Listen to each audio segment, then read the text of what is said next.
예수님이 부활하시기 전에 40일 동안 부활하시기 전을 40일 따져서 사순절이다. 지금 우리가 사순절을 보내고 있는데요. 특별히 이제 이번 주간은 고난 주간입니다. 이 고난 주간은 예수님이 이 고난을 당하셨다. 그걸 기념하여서 우리가 지키는 기간이죠. 예수님이 채찍을 맞으시고 또 고난을 당하신 또 뺨도 맞으셨죠, 손으로. 그리고 가시면류관 꽉. 그때 당시에 가시는 굉장히 크대요. 이게 손가락 반만한, 거의 손가락만한 그런 가시를 엮어가지고 머리에 그냥 확 누른 거예요. 그러니까 피가 흘릴 수밖에 없죠.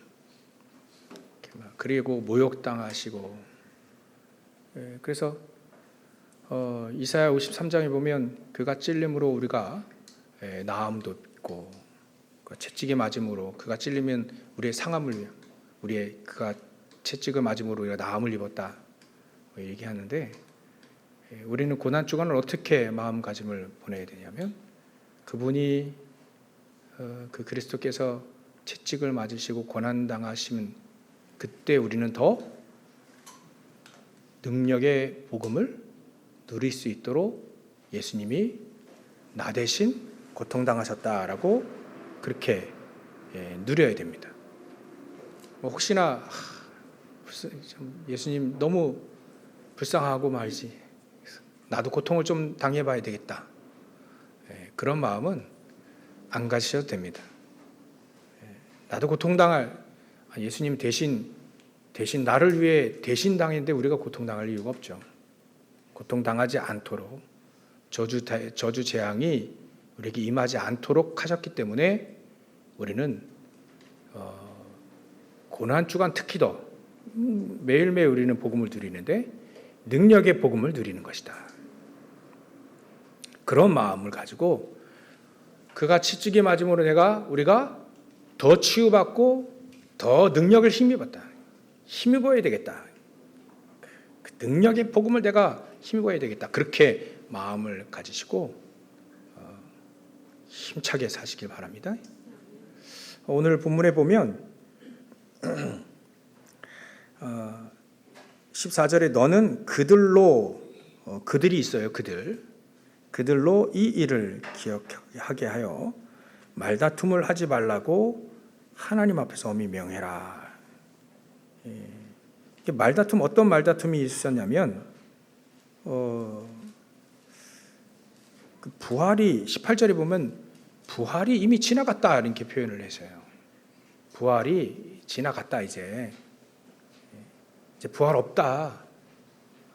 그렇게 하면서 어떤 사람들의 믿음을 무너뜨리는 사람도 있다. 그 중에 17절에 보면 그들의 말이 악성 종양과 같아서, 악성 종양이면 암이죠. 영적인 암 같아서 그 말 한마디 한마디를 통해 점점 사람을 죽게 만드는, 신앙을 무너뜨리는, 제가 믿음을 무너뜨렸다라고 하는 무너뜨림의 단어를 찾아보니까 이게 헬라 말로 뒤집어진다는 걸 표현을 썼어요. 뒤집어진다. 믿음이 정상적으로 가야 되는데 이게 뒤집어진 거예요. 우리가 불신자로 상태에 있을 때 우리의 삶이 뒤집어져 가지고 제대로 와야 되는데, 제대로 왔는데 이걸 또 뒤집어 버렸어요. 그러면 어떻게 되죠? 옛날로 다시 돌아가게 하는 거예요. 굉장히 신앙생활 어렵게 만드는 거죠. 어떤 사람의 말은 신앙생활 때, 당신의 말을 들으니까 내 짐이 벗어지고 마음이 시원하고, 그래, 역시 복음이구나. 나를 얽매였던 모든 것들이 이제 당신 말을 들으니까 너무 시원하다. 그냥 날아갈 것 같다 이래야지. 그 위에 자꾸 막 연자맷돌 같은 이름 막 더 얹혀주고 사람을 더 힘들게 만들고, 그게 후메네와 빌레도 같은 사람이 있었다. 그러니까 그 사람들은 부활이 이미 지나갔다. 이 말은 부활이 지나갔다 하니까 부활이 더 이상 없다는 얘기인데, 우리는 육신의 부활이 이미 정해졌잖아요. 미래의 하나님은 예수님 부활하신 것처럼 우리도 부활하실 것이라고 하는 부활의 소망을 갖고 있잖아요. 근데 이게 지나갔고 이제 부활이 없어 이렇게 얘기하니까 사람들이 미래에 대해서 확신이 있게 되지 않은 거예요. 우리가 미래가 확실하지 않을 때는 사람들이 절망을 합니다. 절망하는 그 절망에 어떤 삶을 살게 되냐면, 어떤 사람들은 그 절망의 삶 속에 포기하고 막 살아버려요. 그냥 마음대로 자기 마음대로 살아버립니다. 방종이다 이런 표현을 쓰잖아요. 그러니까 이때 당시에 이렇게 좀 많이 이렇게 플라톤이라든지 그런 이 철학자들이 얘기가 이렇게 우리 인간은 이 이원론으로 되어 있다. 육신과 영혼으로 되어 있는데, 이 영혼은 아주 고귀한데 육신은 아주 저속한 것이다. 그래서 우리의 영혼이 이 감옥과 같은 우리 육신 안에 갇혀 사는 게 인생이다. 이렇게 얘기를 해버리니까 사람들이 빨리 벗어나고 싶다라고 하는, 그래서 이렇게 스스로 목숨을 끊거나 뭐 이런 경우도 있고요. 아니면 절망을 해서 그래 뭐 어차피 부활도 없고 미래도 없는데 막 살자 해서 방종하게 되고,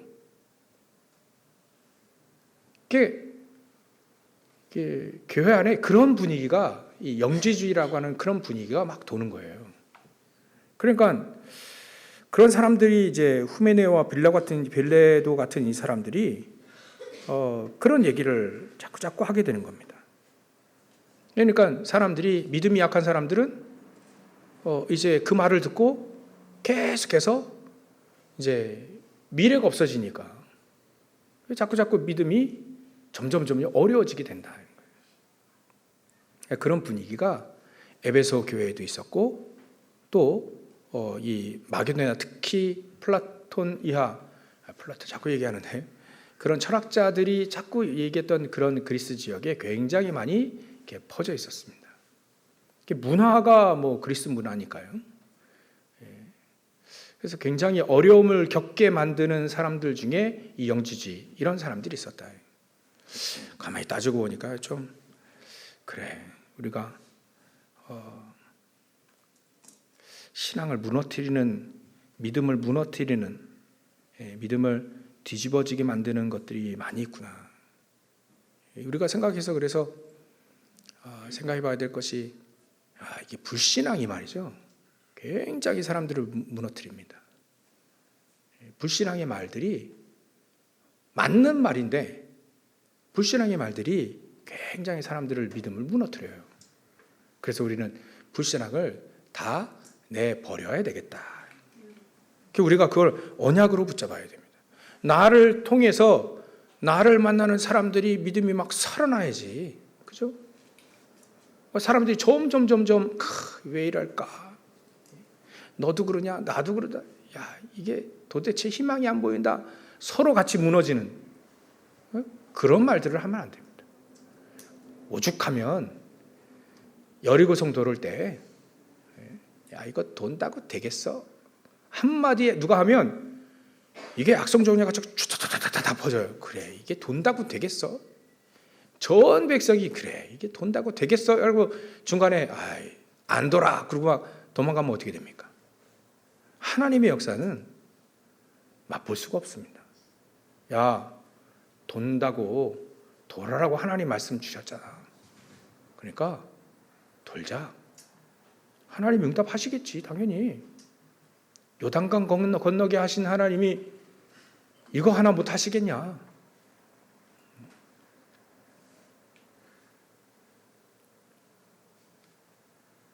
그러니까 야, 아예 그냥 말하지도 말아라. 입을 꾹 한마디도 꺼내지 마라. 그렇게 오죽하면 하나님 말씀하셨겠나. 여러분들이 우리가 현장에서도요, 불신자들 사회에 우리가 살잖아요. 그 불신자들도 압니다. 희망이 없는 사람의 말은 알아요. 그러나 소망을 갖고 있는 사람들의 말은 다릅니다. 불신자들도 그래요. 야, 희망을 갖고 소망을 갖고 살아. 근데 어떤 사람은 야, 너 그거 한다 되겠어? 열심히 마음 잡고 야, 근데 내가 한번 외국 여행 가게. 외국 여행 갔다가 거기서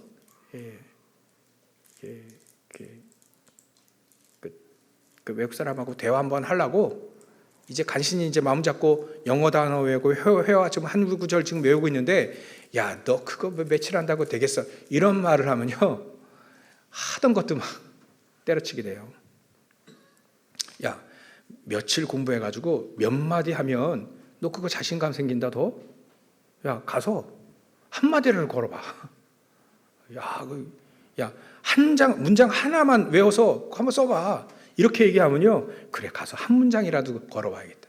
그리 하다가 대화한다니까요. 혹시나 알아요? 그리 대화하다가 멋진 사람 만나서 국제 결혼할지. 그러니까 소망을 가지고 얘기하는 사람하고 절망을 가지고 얘기하는 사람하고 완전 다릅니다. 그래서 우리는요, 소망을 가지고 사는 사람이 돼야 됩니다. 하나님의 말씀을 붙잡고 믿음의 말을 하는 사람이 돼야 됩니다. 믿음의 말. 그래, 여리고는 문제가 되지 않는다. 야, 전능하신 하나님 그걸 못하시겠냐. 대신 우리 보고 하나님의 능력 체험하라고 하는 거니까 일단 말씀대로, 중요합니다, 말씀대로 돌아보자. 그런 말도 못하게 했긴 했는데 만약에 한다면 그런 말들을 해야 됩니다. 우리가 현장에서 이런 말들이 굉장히 중요합니다. 믿음의 말, 우리는 맞는 말에서 그 사람들을 살린다라고 생각하는데 그렇지 않습니다. 맞는 말, 맞긴 맞는데 믿음이 없으면요, 하나님 기쁘시게 하지 못합니다. 영혼은 맞는 말로 살리는 게 아니라 믿음의 말로 살리는 겁니다. 그죠? 우리가 한번 점검도 해보고 또 우리가 현장 정말 내 있는 현장 살리라고 한다면요, 아예 말을 하지 않든가 아니면 믿음의 말을 해야 그 현장을 살릴 수 있습니다. 당신 만나니까 너무 그래, 마음이 홀가분해지고 막 믿음이 생기고 이러면 얼마나 좋아요. 막 그런 여러분들 되시기 주의로 축원합니다. 여러분들이 살리면, 여러분들이 그렇게 얘기하기 시작하게 되면 40군데가 살아납니다. 한 40명, 30명, 40명 계시는데 그 사이에 30군데가 살아나 버려요. 믿음의 말을 하기 시작하게 되면 사단이 길을 못 씁니다. 사단이 자꾸 불신앙하려고 자꾸 만들거든요. 근데 그거를 완전히 딱 끊어버릴 수 있는 게 믿음의 말입니다. 믿음의 말을 우리가 해야 돼요. 나를 통해서 내 주의가 막 살아나는 거예요. 그게 우리가 첫 번째 붙잡아야 될 언약입니다. 사람들은 불신앙하고 또 잘못 알고 있는 성경 지식들 같은 거, 복음 아닌데 복음인 양 우리의 삶을 이루고 있는 그런 지식들이 빨리빨리 없어져야 돼요.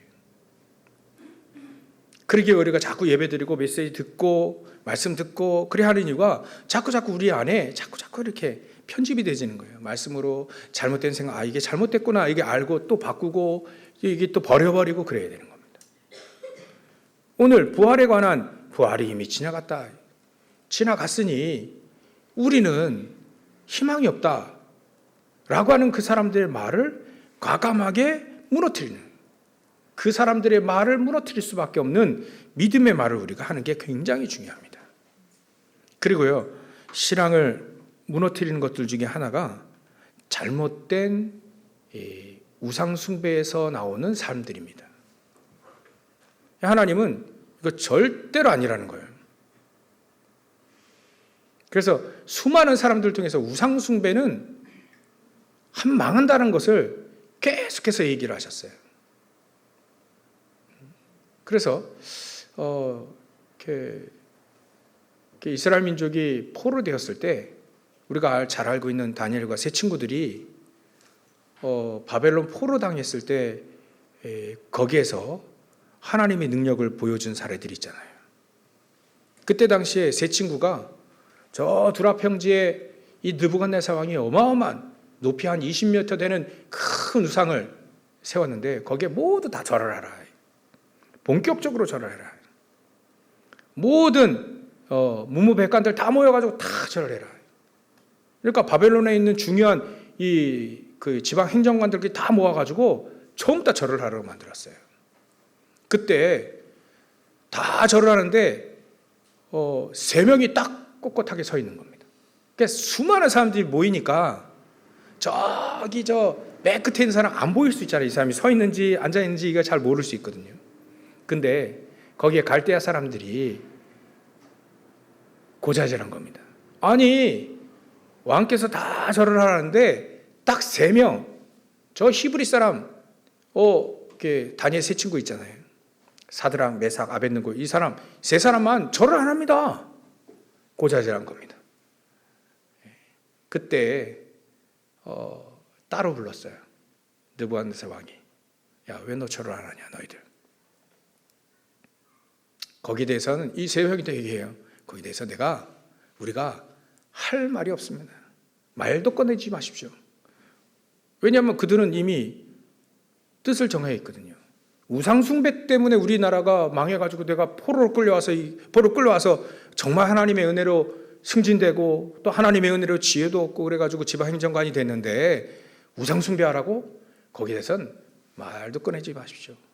야, 그러면 너희들 풀에 던져 넣을 건데 그래도 하나님이 우리를 지키실 겁니다.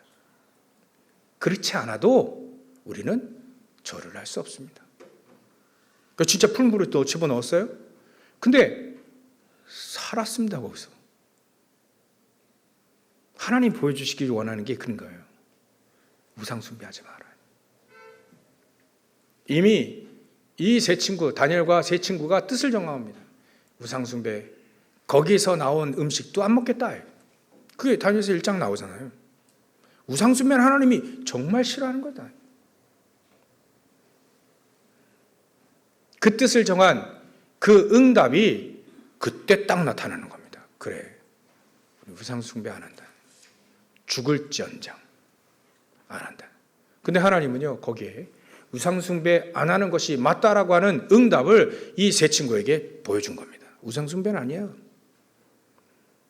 우상숭배 안 하는 그 세 친구들을 하나님은 초월적인 역사로 그 불 속에 7배나 더 뜻깊게 만들었는데요. 거기에 3명 집어넣었는데 4명이 돌아다녀요. 그 나머지 1명을 보니까 이게 천사인데 놀랍게 생긴 천사가 같이 다니니까요. 이게 초월적인 역사죠. 머리에 그런 거 하나도 없었다. 불탄 냄새도 없었다. 확실히 보여주시는 거죠. 우상숭배는 3, 4대가 망하니까 그거 아니세요. 그리고요, 탐심도 우상숭배라 했잖아요. 그것까지 다 내버리는 게 만드는 거예요. 우리가 탐심, 그래, 이것도 다 내버리는 것이다. 그 언약을 붙잡으라는 겁니다. 그죠? 그리하게 되면 우리의 믿음은 바로 서게 되어 있다.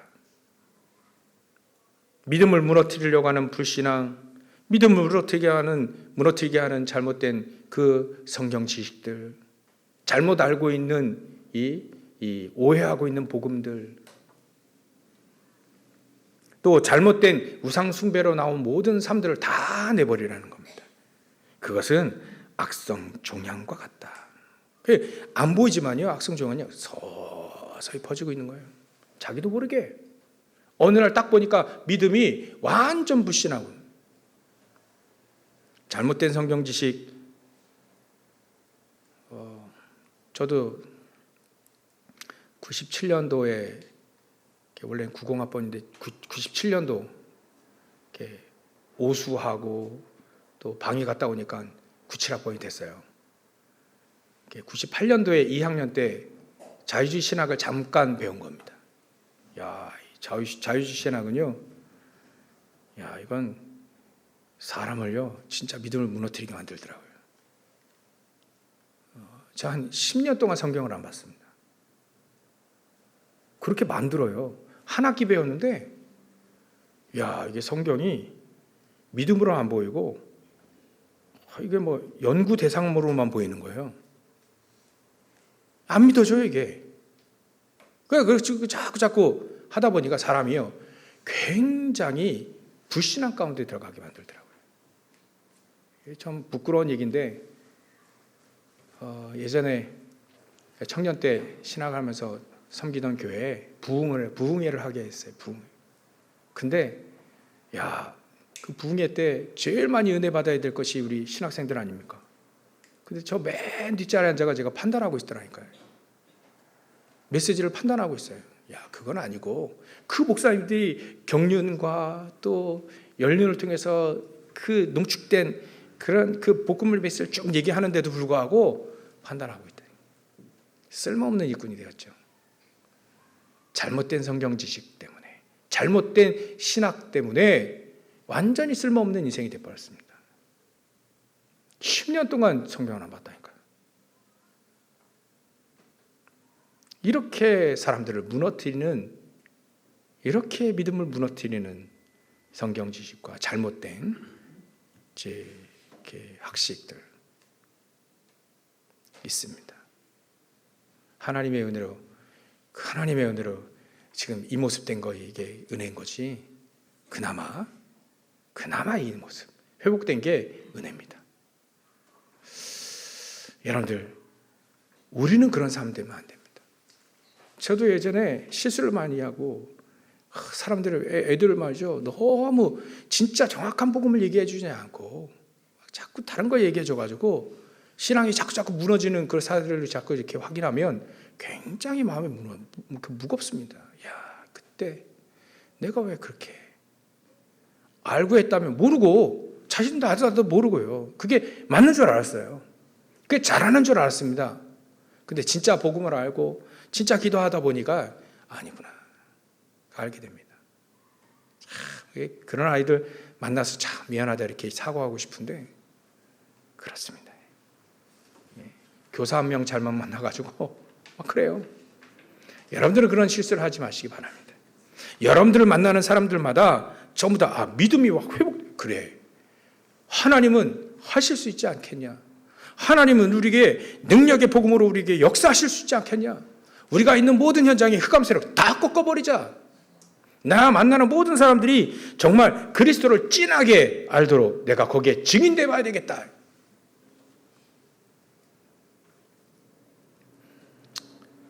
이럴 땐 아멘을 하는 겁니다. 아멘.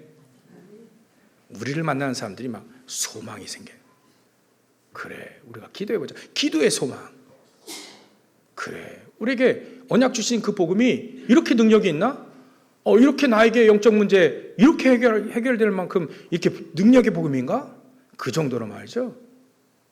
자, 여러분들 먼저 복음을 누리고 승리하시길 주의 이름으로 축원합니다. 두 번째는요, 우리가 생각이 될 것이 이 사도 바울이 디모데에게 얘기한 인정받는 일꾼이 되라라고 얘기하는 겁니다. 인정받는 일꾼. 그래서 14절에 보면 너는 그들로 이 일을 기억하게 하여 말다툼을 하지 말라고 하나님 앞에 엄히 명하기도 하고요. 이런 유익이 하나도 없고 듣는 사람들에게 다 망하게 하니까 너는 진리의 말씀을 옳게 분별하며 부끄러울 것이 없는 일꾼으로 인정된 자로 하나님 앞에 드리기를 힘쓰라 이렇게 얘기했습니다. 인정받는 일꾼. 인정받는 일꾼은요, 하나님의 말씀을 올바로 분별할 줄 아는 사람입니다. 야, 이건 하나님의 말씀이에요. 하나님의 말씀의 핵심은 바로 그리스도인데 그 그리스도는 능력의 복음을 우리에게 주신 분이야. 아니, 그분 자체가 능력의 복음이야. 우리는 그리스도 예수로 충분해. 설령 우리 삶 속에 충분하다, 충분하지 않다, 삶을 보니까 충분하지 않다라고 할지라도 그 말하면 안 됩니다. 원래 주신 복음은요, 사단을 박살낸 복음이에요. 원래 우리에게 주신 복음은 지옥 배경을 확 바꿔버린 복음입니다. 그건 내가 못 누려서 그렇죠. 못 누린다고 해서 그게 기준이 아닙니다. 능력의 복음이 기준이에요. 바벨론을 변화시키는, 메데바사 멜페르시아를 변화시킬 수 있는 복음이 다니엘이 가지고 있던 복음이고 세 친구가 가지고 있던 복음이었습니다. 여인 한 명이 기도하고 여인 한 명이 딱 섰는데 모든 이스라엘 민족이 같이 기도했잖아요. 페르시아를 완전히 변화시킬 수 있는 복음이 에스더가 가지고 있는 복음이었던 겁니다. 전 세계를 변화시키고 아시아와 마게도니아와 로마까지 변화시킬 수 있는 그 사도 바울이 가지고 있는 복음은 그런 복음이에요. 우리는 그 복음을 누리고 그 복음의 증인. 그러니까 말씀이 잘 분별되어져야 됩니다. 말씀이 힘이 없는 게 아니에요. 그죠? 우리가 못 누려서 지금 내가 힘이 없다 할지라도 그게 맞는 게 아닙니다. 하나님은요, 힘을 주실 수 있어요. 능력으로 함께 하실 수 있습니다. 세상이 어떻게 되든 내 있는 어떻게 되든 내가 그 현장을 변화시킬 수 있는 능력의 복음이 렘넌트 7명이 가지고 있었던 능력의 그 복음이 그 복음이었습니다. 우리는 그 복음을 누리라는 겁니다. 말씀을 올바로 분별한다는 거. 말씀을 잘 분별하다 보면, 말씀을 옳게 분별하다 보면 그런 답이 나와요. 야, 복음은 능력의 복음이지 나약한 복음이 아니다. 그러면 내가 못 누리겠다. 그러면 내가 누려야 되겠다라고 결론이 나야 돼. 그게 말씀을 잘 분별하는 겁니다. 일꾼에게는요, 인정받는 일꾼은 능력의 복음을 누리는 사람이다. 두 번째로요, 두 번째 대지의 두 번째 일꾼은요, 인정받는 일꾼은 하나님이 주시는 힘을 얻는 사람이에요. 하나님이 주시는 힘이 있어요. 그 참된 힘이 있어야 세상을 이길 수 있습니다. 하나님은 그래서 우리에게 그 힘을 주겠다. 예수님은요, 권능이라 표현했습니다. 내가 권능을 주겠다. 그 권능으로 땅끝까지 증인되게 하겠다라고 얘기했습니다. 영접하는 자고 그 이름을 믿는 자에게 하나님의 자녀된 권세도 준다. 그것도 파워거든요. 성령은요, 성령이 역사를 할 때 두나미스라고 하는 표현을 씁니다.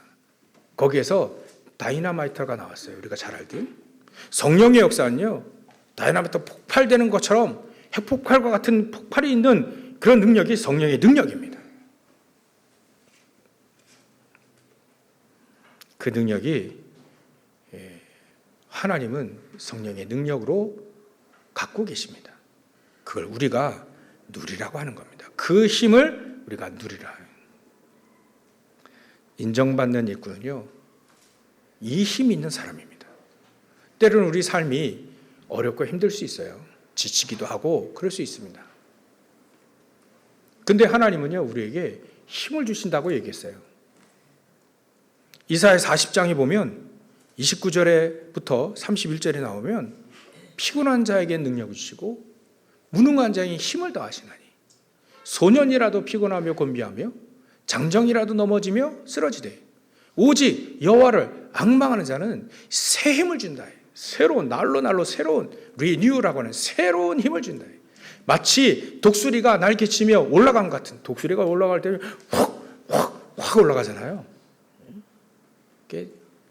참새는 타르르 올라가지만 독수는요 확 올라갑니다. 여러분들 콘도올 막 이런 큰 이 종들의 새들은요, 이게 어마어마하게 날개도 크지만요, 이게 올라갈 때 굉장한 힘을 올립니다.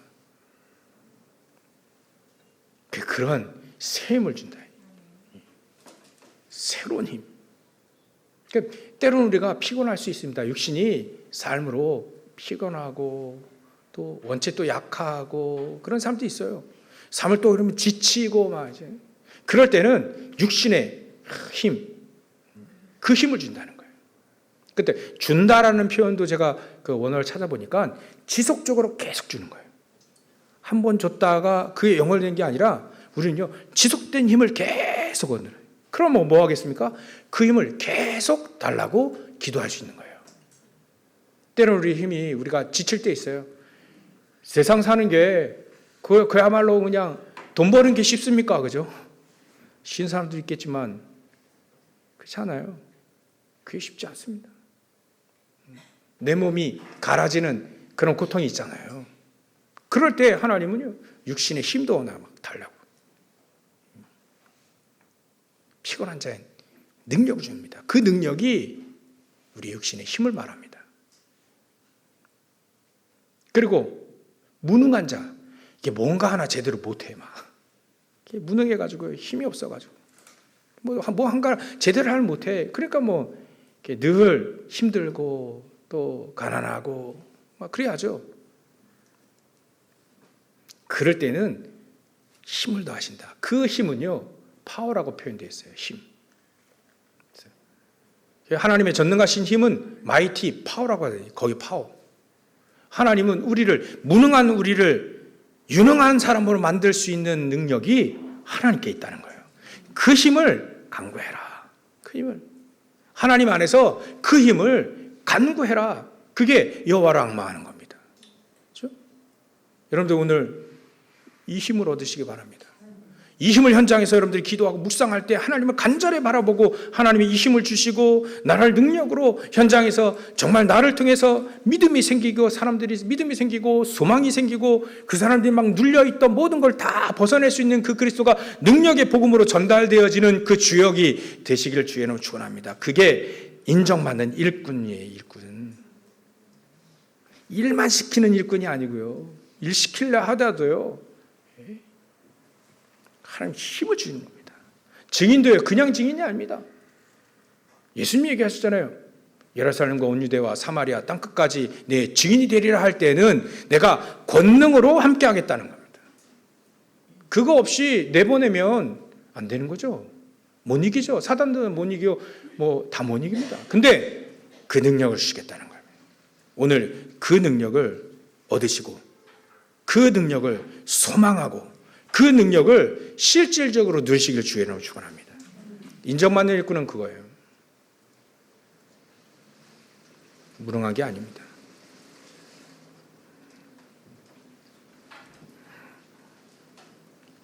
그 일꾼이 내가 되기를. 그렇죠? 내가 되기를. 그러니까 우리는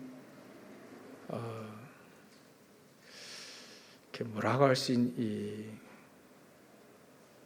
이렇게 무능하고 나약한 게 너무 체질되어졌다라고 생각돼요. 아, 이거 바꿔야 되겠다. 그게 우리의 기준이 아닙니다. 성경에 요셉처럼 살라고 하는 겁니까? 아니면 요셉의 형들처럼 살라고 하는 겁니까? 다윗의 형들은요, 용사였어요. 근데도 불구하고 아무리 대단한 용사 골리앗 못 이겼습니다. 그러면 하나님은 이 성경 구절을 쓸 때 다윗의 형들처럼 살라고 하는 겁니까? 아니면 골리앗을 쓰러뜨리는 다윗처럼 살라고 하는 겁니까? 다윗의 형들, 요셉의 형들이 우리의 기준이 되면 안 됩니다. 비록 그렇게 지금 내가 살고 있다 할지라도 그게 나의 기준이 아니라는 거예요. 그건 내 모습, 본 모습이 아니야. 나는 다윗처럼, 요셉처럼, 사도 바울처럼 사는 거야. 그게 나의 기준이야. 기준인데 내가 지금 잘 못 누리고 있을 뿐이야. 그러면 못 누리는 사람에게 하나님 뭘 하시죠? 능력을 주시려고 하는 겁니다. 말씀을 잘 분별하면 나옵니다. 답이 나옵니다. 그래, 성령 충만이 답이구나. 무능한 그 사람들이요. 또 별별이 없는 사람들이 초대교회 사람들이었거든요. 그 사람들에게 하나님은 성령의 충만함을 줘버린 겁니다. 역사하신 겁니다. 바람과 불과 같은 성령의 역사를 하신 거예요. 그 사람들 통해서 변화시키게 된 겁니다. 하나님, 요게 기준입니다. 이게 하나님의 말씀입니다. 이게 하나님의 말씀을 잘 분별한다는 게 이렇게 분별을 하는 겁니다. 그래, 나의 기준이 거기가 아니구나. 그러면 나의 기준을 거기다 맞춰야 되는 겁니다. 그러면 그 축복을 내가 누리려고 하니까 어떻게 되냐? 세 번째, 뭔가 우리가 딱 발판이 있어야 되잖아요. 딱 딛고 일어설 발판이 뛰어오를 만큼 하나님의 성경이 말하고 있는 그 기준으로 올라갈 만큼 발판이 있어야 되는 거 아니냐. 그 발판이 뭐냐면 19절에 그러나 하나님의 터는 섰으니 인침이 있어 일렀으되 주께서 자기 백성을 아신다. 내가 어떤 사람인가 아신다. 보면 관주에 보면 기억해가지고 민수기 16장 5절 나와 있죠. 그게 어떤 내용이냐면 옛날에 고라 자손이 막 반역했어요. 그때 그 반역에 동참한 사람과 아닌 사람 구분할 하나님 그걸 다 아신다. 하나님 우리를 다 아시지 않냐. 그리고 주의 이름을 부르는 자마다 불의에서 떠날지어다. 이사야 26장 3절에 대한 13절에 대한 말씀인데요. 주의 이름을 부르는 자는 다 구원 얻게 되고요. 주의 이름을 부르는 자마다 다 불의에서 떠나게 된다. 우리는 주만 의지하고 주의 이름을 부르리라. 어떨 때요? 예전에는요. 많은 사람들이 속았어요. 그래서 예전에는 다른 주인이 나를 관할하고 또 나를 인도해 왔는데 이제는 여호와 하나님이 우리의 하나님이시고 그 하나님이 나의 주인 되시고 그래서 우리는 그 여호와 하나님 그리스도만이 나의 주인이고 그 그리스도만을 붙잡고 그 그리스도의 이름 예수의 이름만 부르겠습니다 라고 하는 내용이에요. 우리는요 그래서 그 그리스도가 우리의 견고한 터입니다. 우리의 신앙이 든든한 그리스도 위에 딱 세워져야 됩니다. 그래야 흔들리지 않습니다. 터가 흔들려버리면 다 흔들려버리잖아요. 우리의 터는 확고한 그리스도, 확고한 전능하신 하나님이셔야 됩니다. 거기에 우리는 집을 짓고 사는 인생입니다. 믿음 생활은 거기에다 돼야 돼요. 우리의 터, 그리스도가 딱 돼야 됩니다. 우리의 신앙의 색깔, 그 그리스도를 믿음으로 소망하고 인내하고 또 그 사랑을 가지고 사는 것이 믿음, 소망, 사랑 그게 우리의 그 그리스도의 터입니다. 우리의 신앙 색깔이 그래야 돼요. 그렇죠? 그래야 인정받는 일꾼이 되시는 겁니다. 그래야 하나님은 그 터 위에 하나님의 역사들을 계속 써내려가는 겁니다. 그 터가 우리가 굳건하고 그리스도 그래서 교회의 터는 고린도 교회의 사도 바울이 얘기기도 하지 않습니까? 고린도서 3장 11절에 보면 교회의 터는 그리스도라고 예수 그리스도라고요.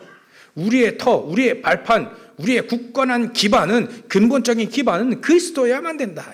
오직 그리스도여야만 된다. 그거 아니면 안 된다는 겁니다. 그래야만 우리는 현장을 뒤집을 수 있는 현장을 살릴 수 있는 증인으로 세워지게 되는 거죠. 결론입니다. 우리가 인정받는 일꾼 정말 하나님 편에서 보면 그래 인정받는 일꾼 사도 바울이 디모데에게 얘기했던 인정받는 일꾼 그 일꾼이 어떤 일꾼이냐 그 일꾼 되기 위해서 우리가 1, 2, 3부 쭉 이렇게 오늘 이 말씀을 들어봤죠. 그러면 이 일꾼이 결국은 뭐냐면 미션이 있는 사람입니다. 그래 나에게 미션 우리의 결론이요 미션 딱 나의 미션은 뭘까 이렇게 언약을 붙잡고 가는 겁니다. 여러분 우리 나의 미션은 뭡니까? 혹시 없다면 오늘부터 기도하시는 겁니다. 인정받는 일꾼요 미션을 딱 가지고 있습니다. 24로 가지고 있습니다. 늘 생각하며 누리고 있습니다. 그게 일꾼입니다. 진정한 일꾼요 내가 뭐 해야 될지 알고 있다는 거예요. 늘 뭐 해야 될지 알고 있다는 겁니다. 내가 뭐 해야 될까? 내가 이렇게 밥만 먹고 살다가 좀 성공하면 또 돈 잘 벌고 성공하면 그래 좀 더 풍족하게 누리겠지? 그러고 끝나는 건가? 내 인생이 그건가? 아니라는 겁니다. 이 땅에 태어나서 내가 해야 될 뭔가가 있다는 겁니다. 그 미션. 하나님 편에서 세계복음화, 그 세계복음화 안에 있는 나의 미션이 있다는 겁니다. 때로는요, 이거를 세 가지 뜰 속에서 찾으면 굉장히 좋습니다. 그래, 나는 저 다민족들을 보면 야, 저 사람 좀 살려야 되겠는데 이런 마음, 그런 사람들을 보면 왠지 모르게 가슴이 뛰어요. 그러면 거기다 맞추는 거예요. 아니, 나는 어린아이들 보면 막 가슴이 뛰어. 막 이 아이들 올바로 세워가지고 막 서비스로 만들어서 전 세계 파송되는 막 그런 꿈을 꾸고 그런 그림을 그린다면 렘넌트 서밋에 렘넌트의 뜰, 그걸 붙잡고 계속 기도하는 겁니다. 아, 나는 힘들어. 아, 난 병도 있고 또 육신적으로 영적으로 또 이게 정신적으로 힘이 있어. 저 병이 있어. 힘들어. 그러면 그래, 능력의 복음으로 거기서 힘을 얻고 거기서 나와 같은 사람 살리라고 하는 치유의 뜰을 만들어야 되겠다라고 하면 거기에 집중적으로 기도하시면 됩니다. 세 가지 중에 나의 미션을 찾아야 됩니다. 그게 바로 올바른 교회입니다. 교회. 교회는 건물이 아니고요, 모임입니다. 그런 분들이 모여서 같이 포럼하고 하나님의 뜻 찾고 같이 이 하나님의 계획들을 찾아가고 응답받아 가는 게 교회입니다. 그 세 가지 뜰이 없다면, 그 뜰을 미션으로 나의 미션으로 가지고 있지 않다면 포럼은 안 되는 거예요. 포럼은 잘 안 되는 겁니다. 우리 안에 이 세 가지 뜰이 내 안에 있어야 됩니다. 그 중에 하나라도 있어야 됩니다. 그래야만 하나님은 그 사람 통해서 미션을 다 수행해 나갑니다. 그러면 응답 받을 수밖에 없습니다. 거기에 내 업은 쓰임 받을 수밖에 없습니다. 하나님께 쓰임 받지 못하는 대통령, 하나님께 쓰임 받지 못하는 판검사, 쓰임 받지 못하는 기업인들 아무리 많아도요, 저는 하나님께 쓰임 받는 콩나물 장수가 더 낫다라고 봅니다. 콩나물 장사라는 게 아니고 그분들의 직업을 비하하는 게 아닙니다. 작은 거, 작은 일을 하더라도요, 하나님께 쓰임 받는 사람이 되는 겁니다. 그죠? 난 너 모르겠다 이렇게 얘기하면 안 되는 거예요. 내 하는 일이 복음 위에 쓰임 받는, 아무리 작은 일이라도 복음 위에 쓰임 받을 수 있지 않다면 그거는 아무리 세상에 큰 업적을 남긴다 해도 전혀 상관없습니다. 하나님과 상관없잖아요. 그래서 결론으로 나의 미션이 뭔가 세 가지 중에 오늘 딱 결정을 내고 가세요. 그러니까 그래, 그 뜰을 위해 난 평생 살아야겠구나. 그래서 이 뜰이 같이 통하는 사람들끼리 같이 포럼하고 같이 이 뜰을 위해 내가 헌신하겠다. 이 뜰을 위해 내가 살아야 되겠다라고 결정이 되는 순간에 하나님은 시작이 되어지는 겁니다. 여러분들 일거수일투족 하나님이 딱 보고 계시는 거예요. 이렇게 진정한 일꾼, 하나님께 인정받는 일꾼이 하나님께 인정받는 제자 되시기를 주의 이름으로 축원합니다. 기도하겠습니다. 하나님께 감사와 영광을 돌립니다. 우리가 정말 하나님께 인정받는 일꾼, 인정받는 제자가 되기에 하나님 오늘 말씀의 언약을 붙잡고 승리하게 하여 주시옵소서. 우리를 통해 많은 사람들이 믿음으로 돌아올 수 있도록, 또 하나님께로 돌아올 수 있도록, 거기에 우리가 쓰임받는 일꾼이 되어질 수 있도록 역사하시고 축복하여 주시옵소서. 걸어가신 예수님의 이름으로 기도 올렸나이다. 아멘.